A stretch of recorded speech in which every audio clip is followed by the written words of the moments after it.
Blog Talk Radio.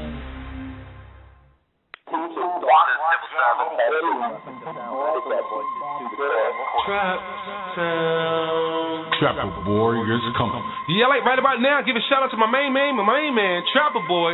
And as y'all know, he from Trap Town, USA, where if you ain't careful, you just might get blown away. Trap Town. Trapper Boy is coming. Coming to your town. Coming to a town near you. The Trapper Boy Chronicles. Chronicles of Trap Town. Trap Town.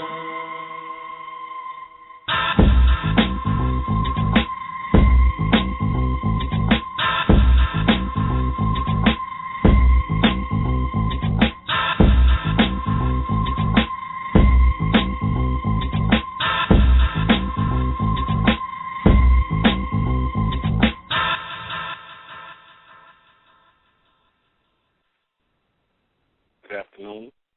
Welcome to another episode of Trap Boy Comic Conscious. Today's episode, the origins of the Wolverine. Born the second son of wealthy landowners John and Elizabeth Howlett in Alberta, Canada, during the late 19th century, James Howlett was a frail boy of poor health.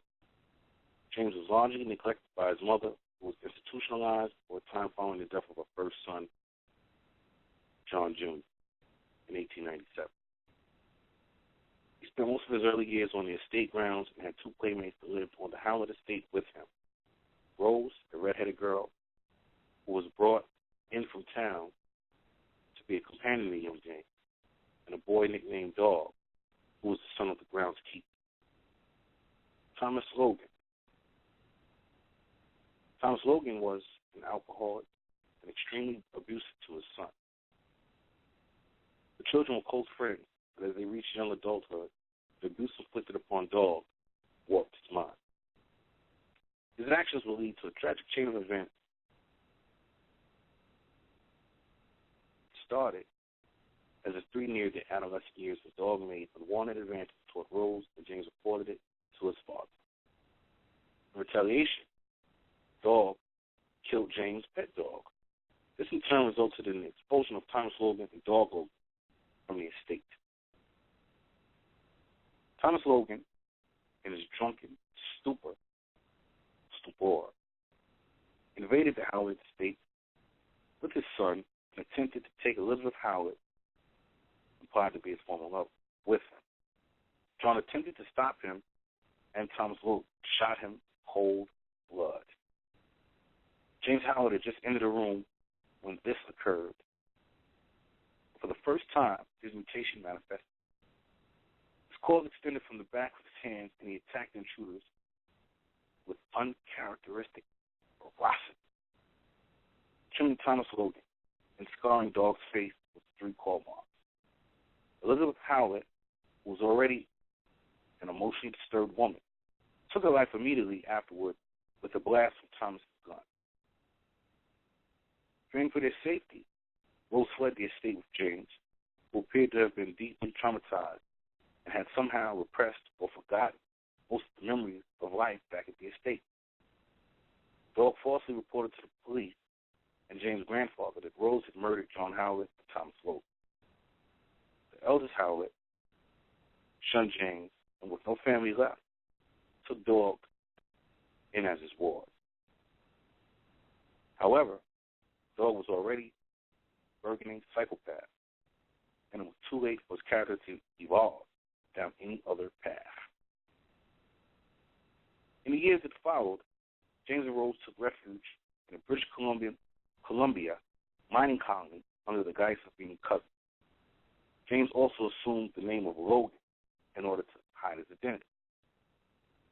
As the hard work of mining toughened his body and his mutant powers developed, he grew to be unusually strong and ferocious. He was immune to the element and even ran with the wolves in the forest, learning to hunt as an animal hunt. You hear that? It's crazy. Logan became a valuable and admirable figure amongst a small community of miners due to his hard work and strong ethic, earning him the respect of his peers, including the foreman Smitty, who became a surrogate father figure to James. During this period, James developed strong feelings for Rose, but could not act on them for the sake of their guides. However, Smitty, who had been mentoring James all these years, had also grown close to Rose, and the two eventually fell in love and became engaged.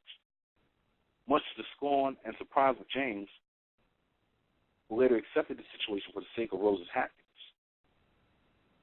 Meanwhile, the elder John Howlett was in falling health and asked Dog to find Rose and his grandson so that he could make peace with them before he died. Dog agreed. However, Dog decided to track him down so he could kill James. Dog hunted James and Rose down so easily that it seemed he had a pre-natural skill for tracking.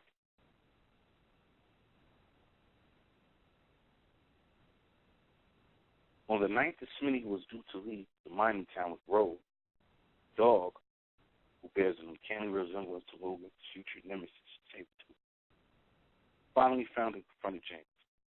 Dog reminded James of his past and that fateful night back on the estate that changed all their lives so. The two fiercely fought in the middle of the street, and despite being the physically stronger of the two, Dog was eventually overpowered by the enraged James. As Dog laid unconscious, James unsheathed his claws for the first time in public to the shock of everyone watching and was about to deal a death blow until Rose leaped in to stop him accidentally was impaled by his claws. Horrified, Logan held her in his arms as she died. He then fled into the woods where he lived in self-imposed exile with a pack of wolves, presumably for many years. Logan possesses memories of being a samurai in Japan, a mercenary operative for the Central Intelligence Agency, and a wild man in the Canadian wilderness. Due to the extensive memory implants given to Logan through the Weapon X program, any and all of these memories are suspect. Logan has at least one memory of meeting Captain America in World War II while he was in the Canadian Army, which has been verified is true. Sometime after World War II, taken by a group of scientists led by Dr. Cornelius as part of the Weapon X program. Cornelius was hired to perfect and use a technique that would bond the indestructible element adamantium to the human bone cells. Logan's skeleton was bonded to the adamantium, and he was indoctrinated into the Weapon X assassination program. Interesting. One of my favorite heroes, definitely. That concludes today's show of the origin of Wolverine. Thank you for listening. Have a great day. Peace and blessings. Trapper Warriors coming.